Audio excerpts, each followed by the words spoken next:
Hi friends, chilli fry చేశాను. అన్నంలో కలుపుకొని తింటే చాలా బాగుంటుంది. అది మామూలుగా అయినా సరే తినవచ్చు, కానీ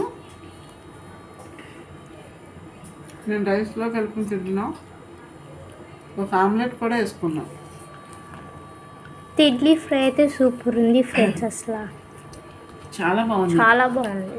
అంటే ఎక్కువ మసాలాలు ఏమి వేయకుండా, ఆనియన్స్ కూడా ఏమి వేయకుండా చక్కగా ఉప్పు కారం వేసి కొంచెం అల్లం వెల్లుల్లిపాయ పేస్ట్ వేసి ఫ్రై చేశాను అనమాట. సూపర్గా ఉంది.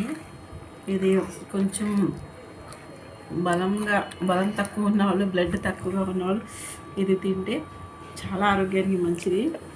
నాకు కూడా కొంచెం బ్లడ్ తక్కువగా ఉంది కాబట్టి ఇది తింటున్నాను. మీకు బ్లడ్ రావాలంటే తినండి ఫ్రెండ్స్. హలో.